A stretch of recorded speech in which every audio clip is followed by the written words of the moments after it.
বন্ধুরা, আজ রবিবার। প্রতি রবিবারে আমি কিউএনএ ভিডিও করি, সানডে কমেন্ট বক্স ভিডিও আমি করি। গত প্রায় 2 মাস ধরে আমি কোনো কিউএনএ ভিডিও বা Sunday comment box video upload করিনি। এই নিয়ে অনেক কমেন্ট এসছে, প্রথম অনেক কমেন্ট এসছে। তারপরেও যখন আমি ইনরেগুলার ভিডিও আপলোড করতে লাগলাম এবং লাস্ট 24 দিন আমি ভিডিও আপলোড করা শুরু করেছি, সম্ভবত 7 থেকে 10 দিন আগে থেকে। তার আগে 24 দিন কন্টিনিউ আমি কোনো ভিডিও আপলোড করিনি। কিন্তু তারপরে যখন আমি ভিডিও আপলোড করা শুরু করলাম, তখন কিছু কমেন্ট এসছে, যেই কমেন্টগুলো দেখে আমার ভালোও লাগছে এবং নিজের প্রতিও রাগ উঠছে। কারণ আমার এত ভালো অডিয়েন্স রয়েছে, তারা আমার ভিডিও দেখতে চায়, আমার কথা শুনতে চায়, কিন্তু আমি সেটা থেকে তাদেরকে বঞ্চিত করছি। এই যে এতদিন আমি ভিডিও দেইনি বা এই এতদিন ধরে আমি ইনরেগুলার ভিডিও দিয়েছি, এর কারণ কি ছিল? তো সব কিছু আজকের ভিডিওতে আমি বলবো। তো চলুন শুরু করি আজকের Sunday comment box video. Last যে ভিডিওগুলো আমি আপলোড করেছি তাতে খুব কম কমেন্ট আমি পেয়েছি, তার মধ্যে থেকে কিছু কমেন্ট আমি তুলেছি, সেগুলো আমি আজকে এই ভিডিওতে পড়ব। একজন লিখেছেন, বস্তি খালি হয়ে গেছে তো তেল ঢেলে রাতে আগুন ধরিয়ে দাও বস্তিতে, যাতে দ্বিতীয়বার আসতে না পারে। অনেকে আবার লিখছে, একদম ঠিক কথা, একদম ঠিক কথা। দেখুন, যারা বস্তি বানায়, পুড়ে গেলেও ওটা বানাতে কতক্ষণ লাগবে? দ্বিতীয়ত, রাজনৈতিক সাপোর্ট থাকলে বানাতে কতক্ষণ সময় লাগবে?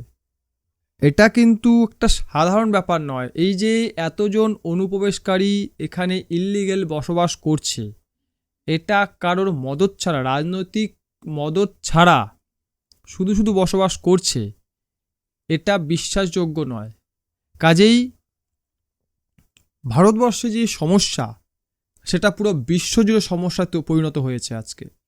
যারা এক সময় মানবিকতার কথা বলতো, আজকে তারাই এই মানবিকতা নিয়েই বিরক্ত হয়ে আছে।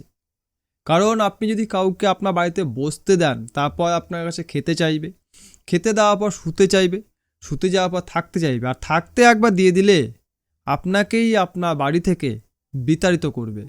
বর্তমানে ভারতবর্ষ বিশ্বে সেটাই হচ্ছে। আজকে ব্রিটেন বলুন, আমেরিকা বলুন, পুরো ইউরোপ, এক কথা পুরো ইউরোপ একই অবস্থা। ওই জন্য চায় না কাউকে তাদের দেশে আশ্রয় দেয় না। তারা এই ব্যাপারটা খুব ভালো করেই জানে।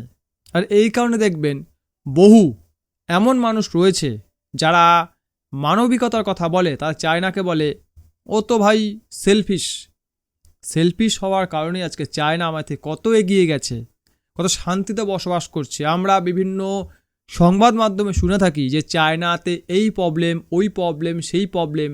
আমাদের এখানে ওর থেকে 1000 গুণ বেশি প্রবলেম রয়েছে। আমাদের এখানে এয়ার কোয়ালিটি দেখুন, চায়নার এয়ার কোয়ালিটি দেখুন। আমি গ্রামে থাকি, এখানের এয়ার কোয়ালিটি 200। তাহলে ভেবে দেখুন, যারা শহরে থাকে, কলকাতার মতো জায়গা, ওখানে তো 1000 পার করে দিচ্ছে শুনছি, 500-700 হয়ে যাচ্ছে। দিল্লিতে তো 1000-1500। মানে মানুষ বেঁচে আছে কি করে, এটাই আমার মাঝে মধ্যে মাথায় ঢোকে না, যে এত দূষণের মধ্যে মানুষ বাঁচে কি করে। আমি পার্সোনালি যখন ব্যবসার জিনিসপত্র আনতে কলকাতায় যাই, রিটেলি আমার প্রবলেম হয়, কারণ আমার অ্যাজমা রয়েছে, আমার রিটেলি প্রবলেম হয়। ওই পরিস্থিতি আমার এখানে তৈরি হলে আমি তো হয়তো মারাই যাব। কাজেই মানবিকতা তখনই দেখানো উচিত যখন আমি পুরোপুরি স্বাবলম্বী, আমার কোনো সমস্যা নেই, তারপরে আমি কাউকে আশ্রয় দেবো। এটাকে অনেকে সেলফিশ কথা মনে করলেও একবার নিজে ভেবে দেখুন। কারণ সবার আগে দেশ সুরক্ষিত থাকলে আমি সুরক্ষিত থাকবো। রাজনীতি করতে গিয়ে দেশের ক্ষতি করা মানে নিজেরই ক্ষতি করা, নিজের পরের প্রজন্মের ক্ষতি করা। আরেকজন লিখছেন, এনার নাম সমীর দাস, দাদা ভারতের চাল আরব আমিরাত থেকে কিনলে কাংলুদের ক্ষতি, এটা আমাদের আনন্দের বিষয়। কাংলুদের ক্ষতি বা লাভ আমাদের আনন্দের বিষয় নয়, কারণ কাংলুরা এমন একটা জম্বিতে পরিণত হয়েছে, এরা ভালো খারাপ কিছুই বুঝে না।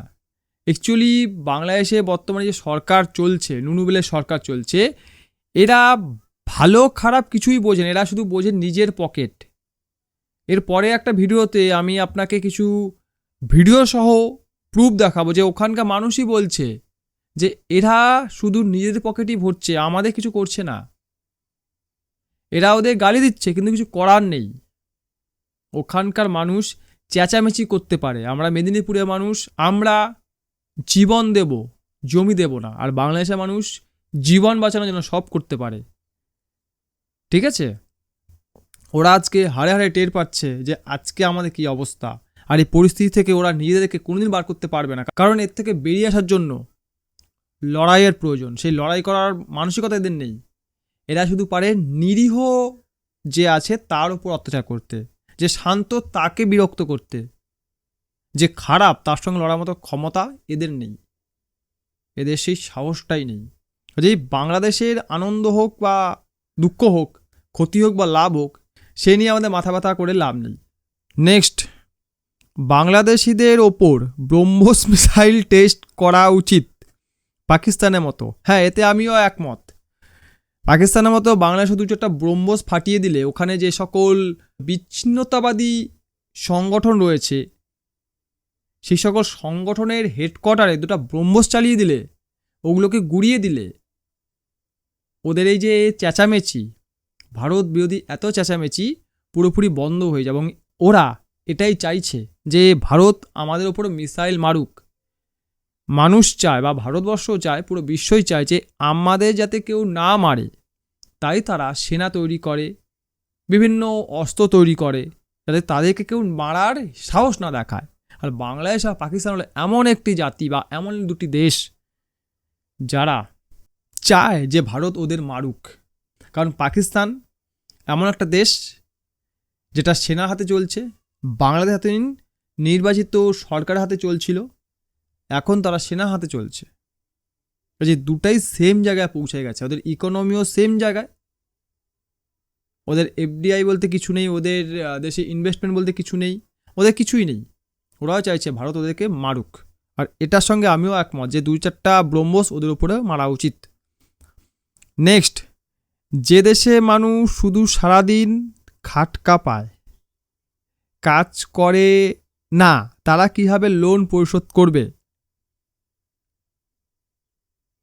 হ্যাঁ, এটা আমিও মনে করি। কারণ যারা ঠিক করে খেতে পায় না তাদের 8টা-10টা হয় কি করে খাট না কাঁপালে? এটা একদম কাটি কথা। নেক্সট, দাদা সানডে কমেন্ট আবার শুরু করুন, আমরা আবার আপনার মাধ্যমে কাংলাদের জবাব দিতে চাই। দাদা আপনি ও আপনার পরিবার সুস্থ থাকুক আশা রাখব। ধন্যবাদ আপনার শুভকামনার জন্য। আপনাদের আশীর্বাদ এবং ভালোবাসা থাকলে অবশ্যই আমরা ভালো থাকব।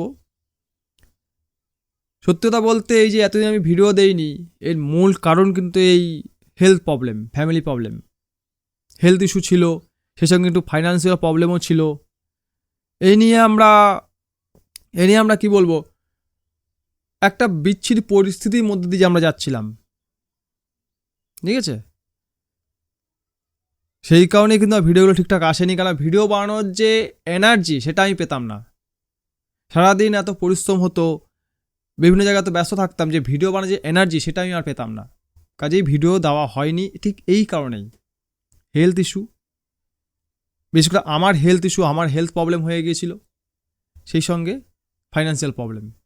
কেননা ইউটিউবের যা পরিস্থিতি আমার চ্যানেলে বিশেষ করে, তা দিয়ে কোনোভাবেই ফাইন্যান্সিয়াল প্রবলেম ঠিক করা যায় না। আর 2 নম্বর কথা হচ্ছে যে আমি যে বিজনেসটা করছি, গার্মেন্টসের বিজনেস, তারও অবস্থা খুব ভালো নয়। সেই কারণে একটা ফাইন্যান্সিয়াল প্রবলেম হয়ে গিয়েছিল। এখনও চলছে, বাট কিছুটা রিকভারি করেছি। আশা রাখছি ভবিষ্যতে আরও রিকভারি করে নিতে পারবো পুরোটাই, দেখা যাক কী হয়। তবে আমি এটুকু বলতে পারি যে এত দিনের গ্যাপ হবে না, খুব বেশি হলে একদিন ড্রপ হতে পারে। যেমন গতকাল আমি ভিডিও দিতে পারিনি, এরকম একদিন হয়তো ড্রপ হতে পারে, বাট এর চেয়ে বেশি ড্রপ বা এর চেয়ে বেশি দিন গ্যাপ আর হবে না এই চ্যানেলে, এটা আমি কথা দিতে পারি। নেক্সট, চায়না পিছন থেকে ভিক্ষা দেবে কিছু না, চায়না আর ভিক্ষা দিচ্ছে না। পাকিস্তান চেয়ে চেয়ে হাঁপিয়ে গেছে, আল্লাহকে নাম পে দে দে, আল্লাহকে নাম পে দে দে। চায়না বলে ধুসসালা, তোদেরকে দিয়ে লাভ নেই, যা দিয়েছে ওটাই ফেরত দে। এখন যদি বাংলাদেশ বলে যে কুছ তো দে দে, তোদের বড় ভাইকে দিয়ে বসেছি 1 টাকাও ফেরত দেয় না, তোকে দিয়ে মরবো নাকি, ভাগ এখান থেকে। এর চেয়ে এখন চায়নার অবস্থা। চায়না বুঝে গেছে যে এদের মতো জাতিকে দিয়ে কোনো লাভ নেই, চায়নাও এখন দেয় না আর। নেক্সট, তোমার ওপর আমার খুব রাগ হচ্ছে, ভিডিওর কন্টিনিউ নাই, 1 মান্থ আগে ভিডিও দেখেছি, কাংলাদের নিয়ে মজা কে দেবে? সরি দাদা, ভেরি সরি। ওটাই বলছিলাম যে আপনাদের এই ধরনের কমেন্ট আমার সত্যিই খুব ভালো লাগে এবং আমাকে ভিডিও বানাতে উৎসাহিত করে। এই যে এতদিন আমি ভিডিও দেইনি, যে এনার্জি পেতাম না, কিন্তু বিশেষ করে আপনার এই কমেন্টটা পড়ার পর সত্যিই আমার ভালো লেগেছে। না, আমাকে যে করে হোক ভিডিও দিতে হবে, যতই আমার শরীর খারাপ থাক, যতই আমার প্রবলেম থাক, ভিডিও আমাকে বানাতেই হবে। তাই নতুন করে আমি আবার ভিডিও বানানো স্টার্ট করেছি এবং যেমন বলেছি আর ড্রপ করব না, এতদিন গ্যাপ আর দেবো না। Next, we are only guardian of Bengal, এটা দাদা বললেন না, আমাদের নুনু চাচার epic statement. We are the only guardian of the ocean, 7 sister landlock, we are only guardian of the ocean, China এসো আমাদের পিছন মারো। এই হচ্ছে নুনুবেলের স্টেটমেন্ট। এটা হলো নুনুবেলের নুনু statement.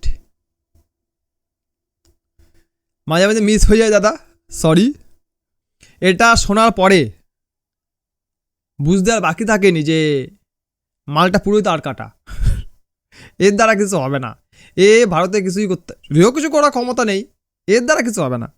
Next, if buy rice from India that will be হারাম, if buy from Dubai that will be হালাল। একদম তার কাটা মালরা এটাই ভাবে, যারা তার কাটা হয় তারা ওটাই ভাবে যে ওখানে নিলে ঠিক আছে, এখানে নিলে না নেওয়া যাবে না, এটাই ওরা ভাবে, আর ওই জন্য মরে। ভালো খারাপে ফারাক বোঝে না। এদের সামনে যদি একটা আর্টিফিশিয়াল ডায়মন্ড রাখি, একটা অরিজিনাল ডায়মন্ড রাখি, এরা চিনতেই পাবে না কোনটা কি, এটা দেখেইনি জীবনে, চিনবে কি? সেরকমই ভারত থেকে কিনলে 5 টাকা পেতে, দুবাই থেকে কিনছে 10 টাকা 12 টাকা পাচ্ছি, ওটাই ভালো। দুবাই থেকে আসছে, দুবাইয়ের চাল খাচ্ছি।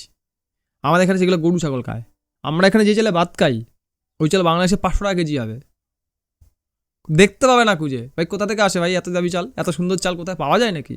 আমরা তো ভাই 200 টাকা দিয়ে তো ভালো চাল পাই না, তোমরা পাও কোথায়?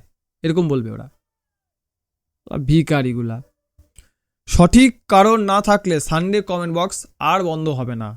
যদি সেরকম কোনো ইস্যু না হয়, সিরিয়াস ইস্যু না হয়, সানডে কমেন্ট বক্স বন্ধ হবে না। বড় হেলথ ইস্যু বা কোনো বড় ফ্যামিলিতে প্রবলেম এসে যায়, বা ফ্যামিলি কারো শরীর খারাপ হয়ে যায়, সেরকম কিছু না ঘটলে সানডে কমেন্ট বক্স দেওয়া বন্ধ হবে না। এই ভিডিওর কমেন্ট বক্সে আপনারা কমেন্ট করুন, তার উত্তর আমি আগামী সপ্তাহে দেব। ভিডিও যদি ভালো লাগে লাইক করবেন, কমেন্ট করবেন, শেয়ার করুন, চ্যানেল নতুন হলে সাবস্ক্রাইব করুন। ভিডিও দেখার জন্য অসংখ্য ধন্যবাদ।